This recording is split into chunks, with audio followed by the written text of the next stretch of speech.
नमस्कार, स्वागत है। आज हम करेंगे हजारी प्रसाद द्विवेदी जी का निबंध मनुष्य ही साहित्य का लक्ष्य है। ये तीसरा वीडियो है। इस निबंध पर 2 वीडियो मैं पहले डाल चुकी हूँ। उनका लिंक यहाँ डिस्क्रिप्शन बॉक्स में डाल दूंगी, तो वहां से कर सकते हैं। आइए आज आगे देखते हैं। यहाँ पर द्विवेदी जी क्या कहते हैं कि मैं मानता हूं कि न तो कभी ऐसा समय रहा है जब लालसा को उत्तेजना देने वाला साहित्य न लिखा गया हो। लालसा यानी जो इच्छाएं हैं उनको उत्तेजित ना किया गया हो। किसके माध्यम से? साहित्य के माध्यम से। न कोई ऐसा देश है जहां ऐसी बातें न लिखी गई हों, परंतु मेरा विश्वास है कि मनुष्य सामूहिक रूप से इस गलती को महसूस करेगा और त्याग देगा। यानी उत्तेजना उत्पन्न करने वाला साहित्य मानव नहीं लिखेगा। अगर जिसने लिखा है वो अपनी गलती को अनुभव करेगा और आगे से वो उस लेख का त्याग कर देगा, यानी इस तरीके का त्याग कर देगा। यह ठीक है कि मनुष्य का इतिहास उसकी गलतियों का इतिहास है, पर यह और भी ठीक है कि मनुष्य बराबर गलतियों पर विजय पाता आया है, यानी उनमें सुधार करता रहा है। लालसा को उत्तेजना देने वाला साहित्य उसकी गलती है। एक न एक दिन वह इस पर अवश्य विजय पाएगा, यानी ऐसा साहित्य लिखना वो बंद कर देगा। सत्य अपना पूरा मूल्य चाहता है, उसके साथ समझौता नहीं हो सकता। साहित्य के चरम सत्य को पाने के लिए भी उसका पूरा पूरा मूल्य चुकाना ही समीचीन है, उचित है। जो लोग पद पद पर सहज और सीधे साधनों की दुहाई दिया करते हैं, शायद किसी बड़े लक्ष्य की बात नहीं सोचते। यानी वो मुश्किलों का सामना करना उनको इतना अच्छा नहीं लगता, इसीलिए वो सहज और सीधे साधनों की दुहाई देते हैं। यही कारण है कि वो किसी बड़े लक्ष्य की बात नहीं करते। मनुष्य को उसके उच्चतर लक्ष्य तक पहुंचाने के लिए उसके प्रतिदिन के व्यवहार में आने वाली वृत्तियों के साथ सुलह करने से काम नहीं चलेगा। यानी प्रतिदिन व्यवहार में जो वृत्तियां आती है, केवल उनसे ही काम नहीं बन पाएगा। उन्हीं के साथ अगर वो चलता रहा तो उस लक्ष्य को नहीं पहुंच पाएगा जो उच्चतर लक्ष्य उसने निर्धारित किया है। कठोर संयम और त्याग द्वारा ही उसे बड़ा बनाया जा सकेगा। जो बात एक क्षेत्र में सत्य है वह सभी क्षेत्रों में सत्य है। साहित्य में, भाषा में, आचार में, विचार में, सर्वत्र, यानी प्रत्येक जगह। भाषा को ही लीजिए। मनुष्य अपने आहार और निद्रा के साधनों को जुटाने के लिए जिस भाषा का व्यवहार करता है, प्रयोग करता है, उसकी अनायास लब्ध भाषा है। यानी अनायास उसने उस भाषा को प्राप्त कर लिया। बचपन से वो उसको सीख रहा है और आसानी से उसने उसको सीख लिया। परंतु यदि उसे इस धरातल से ऊपर उठना है तो उतने से काम नहीं चलेगा। यानी जो आसानी से भाषा को उसने प्राप्त कर लिया वो तो ठीक है, लेकिन अगर उस दैनिक अपनी बोलचाल, आहार व्यवहार की भाषा से अगर ऊपर उठना है तो उसे क्या करना होगा? तप करना होगा, तपस्या करनी होगी, कठोर संयम रखना होगा और मेहनत, या कह सकते हैं कि उसके लिए उसे कार्य करना होगा। सहज भाषा आवश्यक है, पर सहज भाषा का मतलब है सहज ही मानव बनाने वाली भाषा। रास्ते में बटोर कर संग्रह की हुई भाषा नहीं। यानी आसानी से जो मानवता का पाठ पढ़ाए वो सहज भाषा हो सकती है। रास्ते से बटोर ली, इधर उधर से हमने इकट्ठी कर ली, वो शब्दावली भाषा नहीं हो सकती। आगे कहते हैं, सीधी लकीर खींचना टेढ़ा काम है। सहज भाषा पाने के लिए कठोर तप जरूरी है, आवश्यक है। अब तक आदमी सहज नहीं होता तब तक भाषा का सहज होना असंभव है। यानी जब तक आदमी सहजता से अपना व्यवहार नहीं करेगा तब तक उसकी भाषा भी सहज नहीं हो पाएगी। स्वदेश और विदेश के वर्तमान और अतीत के समय वांग्मय का रस निचोड़ने से वह सहज भाव प्राप्त होता है। हर अदना आदमी क्या बोलता है, क्या नहीं बोलता, अदना यानी मामूली से मामूली आदमी भी, इस बात को सहज भाषा का अर्थ स्थिर नहीं किया जा सकता। क्या कहने या क्या न कहने से मनुष्य उस उच्चतर आदर्श तक पहुंच सकेगा जिसे संक्षेप में मनुष्यता कहा जाता है। यानी भाषा के माध्यम से हम मनुष्यता का विकास कर सकते हैं, यही मुख्य बात है। सहज मनुष्य ही सहज भाषा बोल सकता है। दाता महान होने से दान महान होता है। यानी जब देने वाले का विचार महान होगा तो वो दान भी कैसा देगा? महान हो देगा। तो अगर हमारी भाषा के प्रति विचार भी उच्च है, लक्ष्य भी उच्च है, तो भाषा में अपने आप बदलाव आ जाएगा। जिन लोगों ने गहन साधना करके अपने को सहज नहीं बना लिया है वे सहज भाषा नहीं पा सकते। व्याकरण और भाषा शास्त्र के बल पर यह भाषा नहीं बनाई जा सकती। यानी गूढ़ विद्वान बनकर इस भाषा को नहीं गढ़ा जा सकता, बनाया जा सकता। कोशों में प्रयुक्त शब्दों के अनुपात पर इसे नहीं गढ़ा जा सकता। यानी जो किताबों में या भाषा के कोश है, उनमें जो शब्द हैं, उनसे इस सहज भाषा कौन सी, जो मनुष्यता की भाषा है, उसको नहीं बनाया जा सकता। कबीरदास और तुलसीदास को यह भाषा मिली थी। महात्मा गांधी को भी यह भाषा मिली थी, क्योंकि वे सहज हो सके थे। उनमें दान करने की क्षमता थी। शब्दों का हिसाब लगाने से यह दातृत्व नहीं मिलता। अपने को दलित द्राक्षा के समान निचोड़कर महासहज के समर्पण कर देने से प्राप्त होता है। तो यहाँ कहने का भाव क्या है कि जो दान देने का भाव है या दानशीलता है, वो इतनी आसानी से या शब्दों के हिसाब लगाने से नहीं मिलती। कब मिलती है? जब अपने को दलित यानी कुचल कर, द्राक्षा से अभिप्राय क्या है? द्राक्षा जिसको कहते हैं दाख, या अंगूर जिसको कहते हैं सूखा हुआ अंगूर, यानी द्राक्षा या दाख के समान या अंगूर के समान खुद को निचोड़ कर, अर्थात कहने का भाव क्या है? अहम भाव का त्याग करके, यानी पूर्णतः अहंकार रहित होकर महासहज के समर्पण कर देने से, यानी महासहज का भाव भीतर आ जाए और हम समर्पण कर दे, अपने अहंकार का त्याग कर दे, तब दातृत्व का भाव आता है। जो अपने को निशेष भाव से नहीं दे सका, वह दाता नहीं हो सकता। आप में अगर देने लायक वस्तु है तो भाषा स्वयं सहज हो जाएगी। पहले सहज भाषा बनेगी, फिर उसमें देने योग्य पदार्थ भरे जाएंगे। यह गलत रास्ता है। यानी पहले भाषा सहज होगी, फिर देने योग्य भाव आएंगे। ये रास्ता सही नहीं है। सही रास्ता यह है कि पहले देने की क्षमता उपार्जन करें, यानी पहले देने का भाव उत्पन्न करें।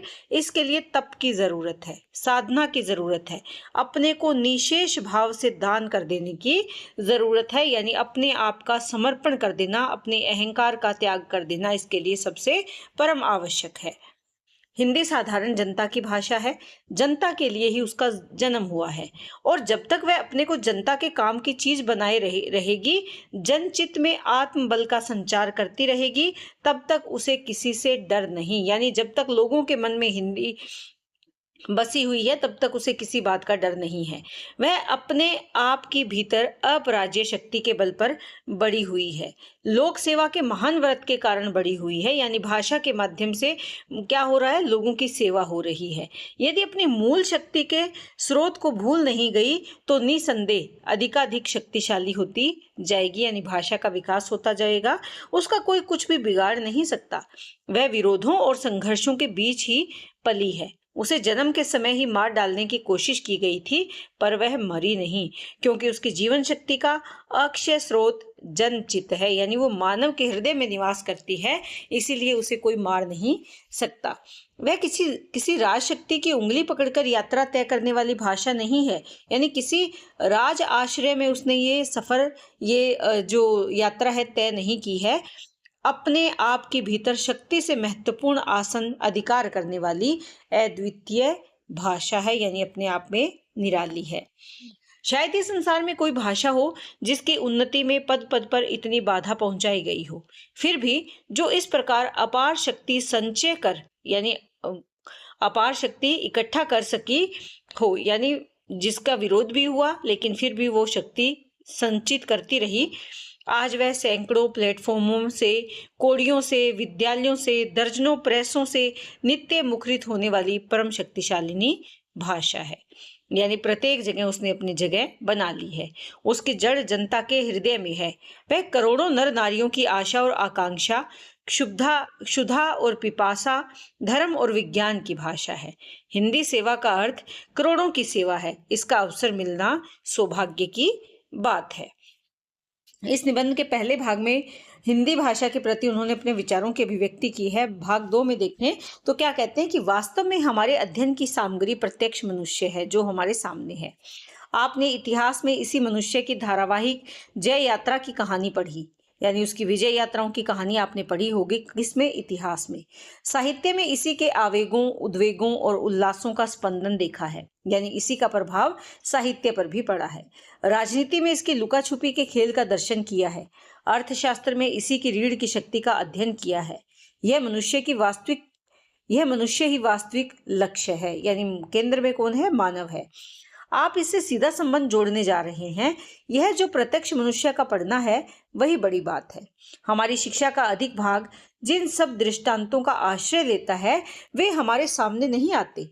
हमारा इतिहास पढ़ना तब तक व्यर्थ है, बेकार है, जब तक हम उसे इस जीवंत मानव प्रवाह के साथ एक करके न देख सकें। यानी वर्तमान समय में अगर हम उसे नहीं जोड़ पाते तो हमारा इतिहास पढ़ना व्यर्थ है, बेकार है। हमारे देश का इतिहास, यदि वह सचमुच ही हमारे देश का है, आज भी निश्चय ही हमारे घरों में, गांवों में, जातियों में, खंडहरों में और इस देश के जर्रे जर्रे में अपना चिन्ह छोड़ता जा रहा है। यदि वो हमारे हैं तो वो हमारे प्रत्येक कण कण में बसा हुआ है। जब तक देश के इन प्रत्येक कणों से हमारा प्रत्यक्ष संबंध नहीं स्थापित होगा, तब तक हम इतिहास का वास्तविक ज्ञान कैसे प्राप्त कर सकेंगे? प्रश्न करते हैं कि जब तक हम प्रत्येक कण से नहीं जुड़ेंगे तब तक हम इतिहास को नहीं जान पाएंगे। हम में से कोई भी अपने को शिक्षित समझता हो, उसे अपनी उच्च अट्टालिका के नीचे उतरकर, यानी ऊंचे जो चौबारे बना लिए हैं, ऊंची ऊंची महल बना लिए हैं, उनसे नीचे उतरकर अपने देश के इर्द गिर्द फैले हुए विशाल जनसमूह, विस्तृत भूखंड और सजीव चिंता प्रवाह को ही प्रधान पाठ्य पुस्तक बनाना होगा। यानी इन सभी वास्तविकताओं से हमें सीखना होगा। पुस्तकें इसी महाग्रंथ को समझाने का साधन मानी जानी चाहिए। यानी ये जो हमारे आसपास सब कुछ है वो क्या है? महाग्रंथ है। और चाहे वो विशाल जनसमूह है, विस्तृत भूखंड है, जो सजीव चिंता प्रवाह है, ये सब क्या है? हमारे लिए पाठ्य पुस्तक के समान है। यानी हमें इनसे सीखने की आवश्यकता है। नोटों और कुंजियों को उत्पन्न करने वाली मनोवृत्ति का निर्दयता पूर्वक दमन कर देना चाहिए, इसका त्याग कर देना चाहिए। हम लोग नृतत्व के ग्रंथ न पढ़ते हों सो बात नहीं, किंतु जब हम देखते हैं कि ग्रंथ पढ़ने के कारण हमारे घरों के निकट जो चमार, धीवर, कोढ़ी, कुम्हार लोग रहते हैं, उनके पूरे परिचय पाने के लिए हमारे हृदयों में भी जरा भी उत्सुकता नहीं उत्पन्न होती। जब तक अच्छी तरह समझ में आ जाता है कि पुस्तकों के संबंध में हमें कितना अंधविश्वास हो गया है, पुस्तकों को हम कितना बड़ा समझते हैं और पुस्तकें वस्तुतः जिनकी छाया है उनको कितना तुच्छ मानते हैं। यानी पुस्तकों, छाया का अभिप्राय क्या है कि जो पुस्तकों में कहानियां हैं, जो घटनाएं हैं, वो किससे जुड़ी हुई है? हमारे आसपास के समाज से। जो हमारे आसपास चमार है, धीवर है, कोढ़ी है, कुम्हार है, इन्हीं से जुड़ी हुई बातें तो हम किताबों में पढ़ते हैं। लेकिन किताबों से तो हम जुड़ गए, लेकिन किताबों में जिनकी छाया है, जिनका चित्रण है, उनसे हम सीधे तौर पर नहीं जुड़ पाए। यह ढंग, ये तरीका गलत है, इसमें सुधार होना चाहिए। विद्या के क्षेत्र में सेकंड हैंड ज्ञान की प्रधानता स्थापित होना वांछनीय नहीं है, ये हमारे लिए उपयोगी नहीं है। दुर्भाग्यवश अपने देश में ऐसे ही ज्ञान की प्रधानता स्थापित हो गई है। हमें यदि सचमुच कुछ नया करना है तो बड़े विकट प्रयास करने पड़ेंगे। समूचे देश के मस्तिष्क में जो जड़ संस्कार पैदा कर दिए गए हैं उनसे जूझना पड़ेगा। इसका समर्थन तभी हो सकता है जब हम दृढ़ होकर प्रत्यक्ष ज्ञान की ओर अग्रसर होंगे। जो ज्ञान हमारे सामने है उसको हम दृढ़ता के साथ ग्रहण करेंगे, तभी ये परिवर्तन आ पाएगा। आप में से अधिकांश का मार्ग शायद मातृभाषा और साहित्य द्वारा देश की सेवा करना हो। यह बड़ा उत्तम मार्ग है, परंतु हमें अच्छी तरह समझ लेने की आवश्यकता है कि साहित्य सेवा या मातृभाषा की सेवा का क्या अर्थ है। यानी साहित्य की सेवा हम कैसे करें और मातृभाषा की सेवा हम किस प्रकार से करें, ये हमें जानना होगा। किसे सामने रखकर आप साहित्य लिखने जा रहे हैं? आपके वक्तव्यों का लक्ष्य भूत श्रोता कौन है, सुनने वाला कौन है, जिसको आप लक्ष्य करके ये साहित्य लिख रहे हैं? हिंदी भाषा कोई देवी देवता की मूर्ति का नाम नहीं है। हिंदी की सेवा करने का अर्थ हिंदी की प्रतिमा बनाकर पूजना नहीं है, यह लाक्षणिक प्रयोग है। इसका अर्थ है कि हिंदी के माध्यम द्वारा समझने वाली विशाल जनता की सेवा। यानी हिंदी को जो माध्यम बनाती है विशाल जनता, उसकी सेवा करना वास्तव में भाषा की उन्नति करना है। कभी कभी हम लोग इस भाषा से प्राप्त होने वाले अन्यायों से विक्षुब्ध होकर, यानी दुखी होकर, तंग होकर गलत ढंग से स्वभाषा प्रेम का परिचय देते हैं। यानी अपनी भाषा के प्रति जो प्रेम का भाव है वो अपने तरीके से देते हैं। अपनी भाषा, अपनी संस्कृति और अपने साहित्य से प्रेम होना बुरी बात नहीं है, पर जो प्रेम ज्ञान द्वारा चालित और श्रद्धा द्वारा अनुगमित होता है, यानी चलता है, वही प्रेम अच्छा है। जो ज्ञान से चले और श्रद्धा से जो उत्पन्न हो या श्रद्धा से जो आगे बढ़े, वही क्या है? सच्चा प्रेम है, अच्छा है। केवल ज्ञान बोझ है, केवल श्रद्धा अंधा बना देती है। यानी दोनों का मिला जुला रूप होना चाहिए। हिंदी के प्रति जो हमारा प्रेम है वह भी ज्ञान के द्वारा चालित और श्रद्धा के द्वारा अनुगमित होना चाहिए। यानी ज्ञान और श्रद्धा दोनों भाव इसमें होने चाहिए। हमें ठीक ठाक समझना चाहिए कि हिंदी की शक्ति कहाँ है। हिंदी इसलिए बड़ी नहीं है कि हम में से कुछ लोग इस भाषा में कहानी या कविता लिख लेते हैं या सभा मंचों पर बोल लेते हैं। नहीं, वह इसलिए बड़ी है कि कोटि कोटि जनता के हृदय और मस्तिष्क की भूख मिटाने में ये भाषा इस देश में सबसे बड़ा साधन हो सकता है। यानी करोड़ों लोगों की जो ज्ञान पिपासा है उसको शांत करती है ये भाषा। हमारे पूर्वजों ने दीर्घ काल की तपस्या और मनन से जो ज्ञान राशि संचित की, इकट्ठी की, उससे सुरक्षित रखने का यह सबसे मजबूत पात्र है।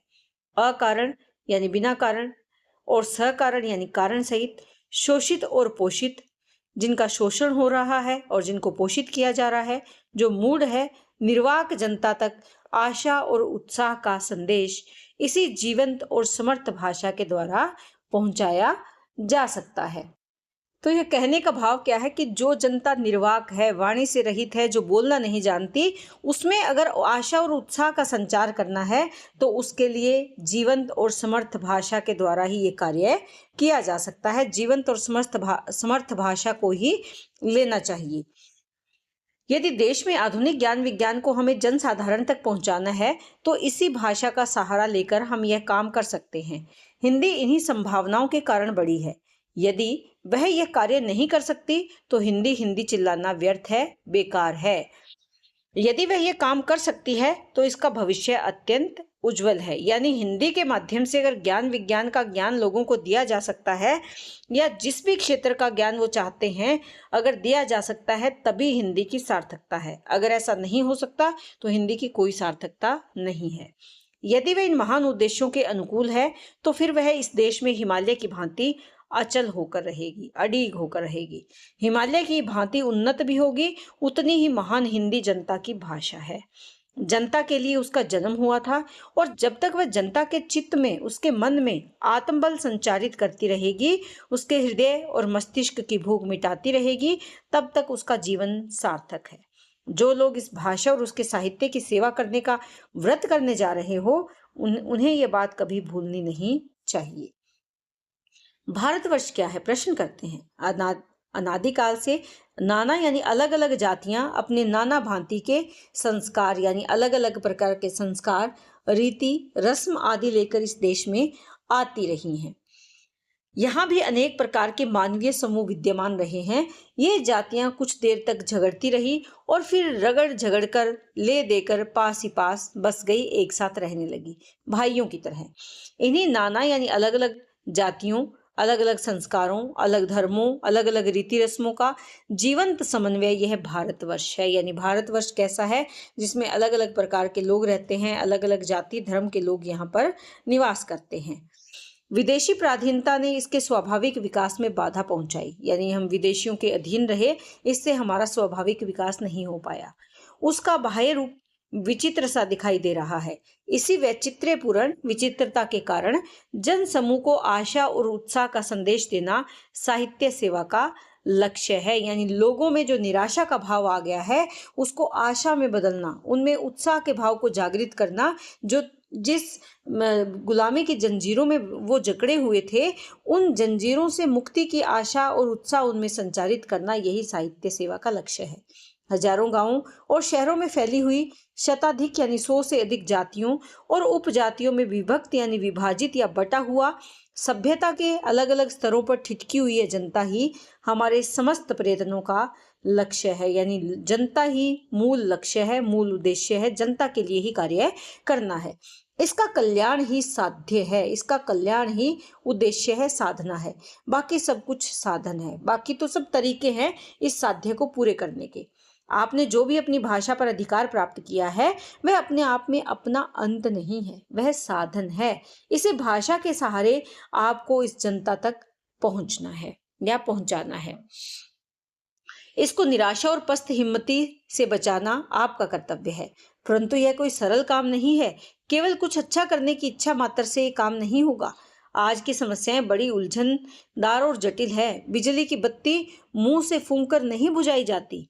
यह समझने की जरूरत है कि जो दुर्गति आज हम प्रत्यक्ष देख रहे हैं उसका वास्तविक कारण क्या है। ये ढूंढने की बात है, जानने की आवश्यकता है। साहित्य का साधक केवल कल्पना की दुनिया में विचरण करके, यानी जो साहित्य लेखक है वो केवल कल्पना की दुनिया में रहकर केवल हाय हाय को या वाह वाह की पुकार करके अपने सामने की कुत्सित कुरूपता, यानी जो बेढंगी कुरूपता है, बदसूरत कुरूपता है, उसको नहीं बदल सकता। हमें उस समूची विद्या को सीखना पड़ेगा जो विश्व रहस्य से नए द्वार खोल रही है, जो प्रकृति के समस्त गुप्त भंडार पर धावा बोलने के लिए बद्ध परिकर है, जो मनुष्य को असीम सुख और समृद्धि तक ले जा सकती है। फिर हमें उस स्वार्थ शक्ति को भी समझना होगा जो इस विद्या का गलत प्रयोग करने वाले मनुष्य को सर्वत्र लांछित और अपमानित कर रही है। तो यहाँ पर लेखक सचेत करना चाहते हैं, हमें किन से सचेत रहना है? जिन्होंने समस्त गुप्त भंडार पर धावा बोलने के लिए अपनी कमर कस ली है, और वो जो मनुष्य को असीम सुख और समृद्धि तक ले जा सकती है वो क्या है? वो ज्ञान का भंडार है, गुप्त भंडार है, जिस पर कमर कस के धावा बोलना चाहते हैं। और क्यों? वो अपने स्वार्थ शक्ति को समझ, यानी इस विद्या का गलत प्रयोग करने वाले जो लोग हैं, तो मनुष्य को सर्वत्र लांछित और अपमानित कर रही है। यानी इसी प्रकार का जो गलत प्रयोग है वो मानवता को लांछित कर रही है। साहित्य का कारोबार मनुष्य के समूचे जीवन को लेकर है। जो लोग आज भी यह सोचते हैं कि साहित्य के लिए कुछ खास विषय ही पढ़ने हैं, वे बड़ी गलती करते हैं। आज की जनता की दुर्दशा को यदि आप सचमुच ही उखाड़ फेंकना चाहते हैं तो आप चाहे जो भी मार्ग लें, राजनीति से अलग होकर नहीं रह सकते, अर्थनीति की उपेक्षा नहीं कर सकते और विज्ञान की नई प्रवृत्तियों से अपरिचित रहकर कुछ भी नहीं कर सकते। यानी सभी विषयों का ज्ञान होना जरूरी है। साहित्य केवल बुद्धि विलास नहीं है, यह जीवन की वास्तविकताओं की उपेक्षा करके सजीव नहीं रह सकता। यानी कहने का भाव क्या है कि केवल एक भाषा को जान लेना पढ़ना ही साहित्य नहीं है, कुछ खास विषय ही साहित्य में नहीं आते, बल्कि जीवन से जुड़ा हुआ प्रत्येक क्षेत्र, प्रत्येक विषय साहित्य से जुड़ा हुआ है। साहित्य के उपासक उसके पैर के नीचे की मिट्टी की उपेक्षा नहीं कर सकते। यदि हम सारे बाह्य जगत को असुंदर छोड़कर सौंदर्य की सृष्टि नहीं कर सकते। सुंदरता सामंजस्य का नाम है, तालमेल का नाम क्या है? सुंदरता है।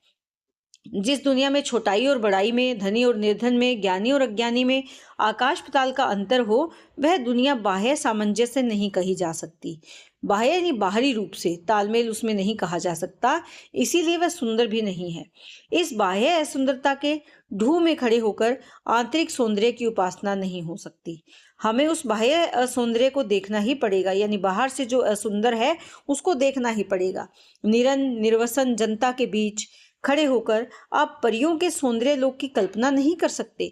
यानी जो अभाव से रहित जनता है या अभावग्रस्त जो जनता है, उसके बीच में खड़े होकर आप कल्पना नहीं कर सकते किसकी? परियों के सौंदर्य लोक की, क्योंकि जनता जो है वो अभाव में अपना जीवन जी रही है। साहित्य सुंदर का उपासक है, इसीलिए असामंजस्य को दूर करने का प्रयत्न पहले करना होगा। अशिक्षा और कुशिक्षा से लड़ना होगा, भय और गलानी से लड़ना होगा। सौंदर्य और असौंदर्य का कोई समझौता नहीं हो सकता। सत्य अपना पूरा मूल्य चाहता है, उसे पाने का सीधा और एकमात्र रास्ता उसकी कीमत चुका देना ही है। इसके अतिरिक्त कोई दूसरा रास्ता नहीं है। हमारे देश का बाह्य रूप न तो आंखों की प्रीति देने लायक है, न कानों को, यानी ना तो आंखों को अच्छा लग रहा है, ना कानों को, न मन को, न बुद्धि को। यह सच्चाई है।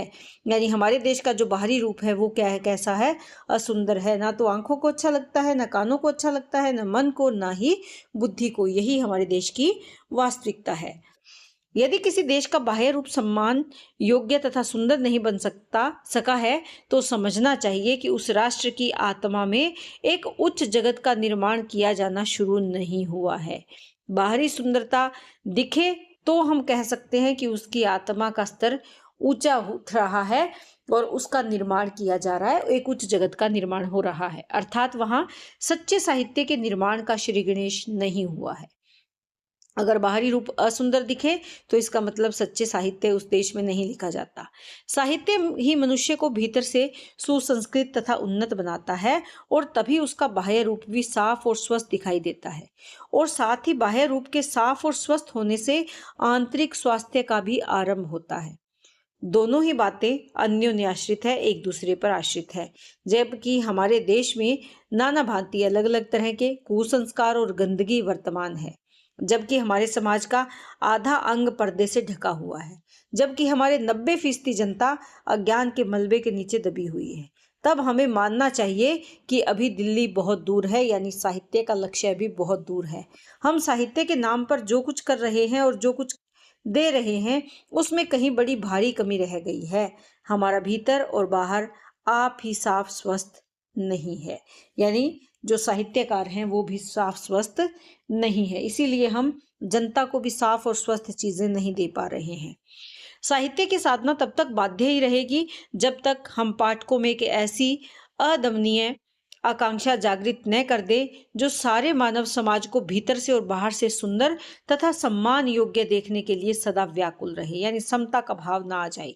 अगर यह आकांक्षा इच्छा जागृत हो सकी तो हम में से प्रत्येक अपनी अपनी शक्ति के अनुसार उन सामग्रियों को जरूर संग्रह कर लेगा जो उक्त इच्छा की पूर्ति की सहायक है। यानी इस इच्छा को पूरा करने में जो जो सामग्रियों की जरूरत है और जिसके पास जो सामग्री है वो उसे इकट्ठा कर लेगा। अगर ये आकांक्षा जागृत नहीं हुई तो कितनी भी विद्या क्यों न पड़ी हो, वह एक जंजाल मात्र सिद्ध होगी। यानी हमारे भीतर अगर एक बाह्य जगत को सुंदर देखने की अगर इच्छा जागृत नहीं हुई तो हम चाहे कितने ही विद्वान क्यों ना हो जाए, वो हमारे लिए वो ज्ञान हमारे लिए जी का जंजाल ही बनेगा। दुनियादारी और चालाकी का ढकोसला ही बनी रहेगी। जो साहित्यिक निष्ठा के साथ इच्छा को लेकर रास्ते पर निकल पड़ेगा वह स्वयं अपना रास्ता खोज निकालेगा। साधन की अल्पता से कोई महती इच्छा आज तक नहीं रुकी है। भूख होनी चाहिए, एक बार भूख होने पर खाद्य सामग्री जुट ही जाती है, यानी काम करने की अगर लगन होगी तो कार्य हो ही जाएगा। पर खाद्य सामग्री के भरे रहने पर भूख नहीं लगती। यानी अगर हमारे पास खाने को भोजन है तो हो सकता है हमें भूख ना लगे, लेकिन अगर भूख होगी तो खाद्य सामग्री अगर नहीं भी है तो भी हम उसे कहीं ना कहीं से जुटा ही लेंगे, इकट्ठा कर ही लेंगे। गरुड़ ने उत्पन्न होते ही कहा, माँ बहुत भूख लगती है। माता विनता घबराकर विलाप करने लगी कि इस प्रचंड क्षुधाशाली पुत्र को अन्न कहाँ से दें, यानी भूख से व्याकुल बेटे को भोजन कहाँ से दें। पिता कश्यप ने आश्वासन देकर कहा था, कोई चिंता की बात नहीं है, महान पुत्र उत्पन्न हुआ है क्योंकि उसकी भूख महान है। हमारी भाषा को भी इस समय प्रचंड साहित्यिक क्षुधा भूख वाले महान पुत्र की आवश्यकता है। जब तक हमारी माता रूपी भाषा के गर्भ से ऐसे कृति पुत्र या पत्र पैदा नहीं होते तभी तक वह विनता की तरह कष्ट पा रही है। जिस दिन ऐसे पुत्र पैदा होंगे उस दिन मातृभाषा धन्य हो जाएगी।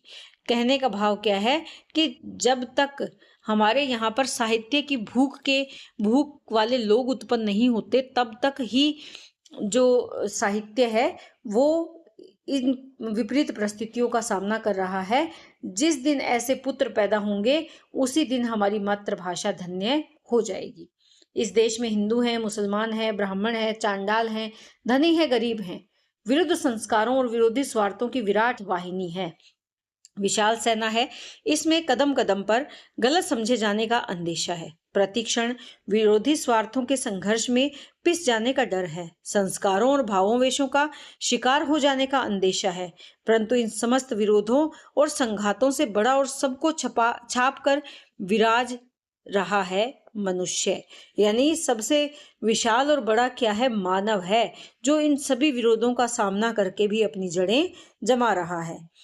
इस मनुष्य की भलाई के लिए आप अपने आप को निशेष भाव से देकर ही सार्थक हो सकते हैं।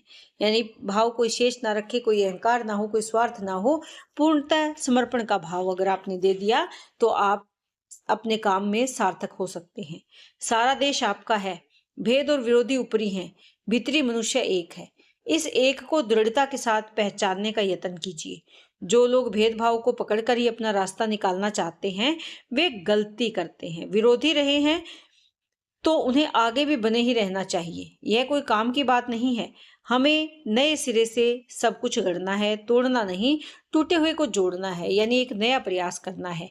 भेदभाव की जयमाला से हम पार नहीं उतर सकते, यानी हमें भेदभाव का त्याग करना है। कबीर ने हैरान होकर कहा था, कबीर इस संसार को समझाऊं कै बार, कि कबीर कहते हैं कि इस संसार को मैं कितनी बार समझाऊं, पूंछ जूं पकड़े भेद का उतरा चाहे पार। कि प्राप्ति तो मोक्ष की करना चाहते हैं, पार उतरना चाहते हैं इस भाव सागर से, लेकिन पूंछ किसकी पकड़ रखी है? भेद की, यानी भेदभाव की पूंछ को पकड़कर वो इस संसार से मोक्ष चाहते हैं, संसार रूपी महासागर से पार पकड़ना चाहते हैं, जबकि पूंछ ही उन्होंने गलत पकड़ रखी है। तो मोक्ष कैसे मिलेगा? कि मैं कितनी बार लोगों को समझाऊं कि इन बातों से ऊपर उठें। मनुष्य एक है, उसके सुख दुख को समझना, उसे मनुष्यता के पवित्र आसन पर बिठाना ही हमारा कर्तव्य है। तो यहाँ पर इस निबंध के माध्यम से ये बताना चाहते हैं कि साहित्य का मुख्य उद्देश्य क्या है? मनुष्यता की स्थापना करना, इस भाव को प्रचारित प्रसारित करना, इसी भाव से समाज का निर्माण करना।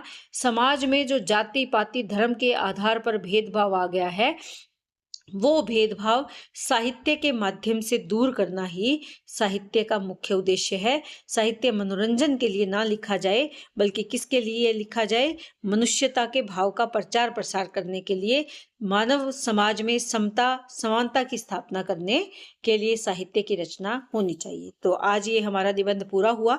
उम्मीद करती हूँ कि निबंध आपको अच्छे से समझ में आया होगा। इसी तरह चैनल से जुड़े रहें। बहुत बहुत धन्यवाद।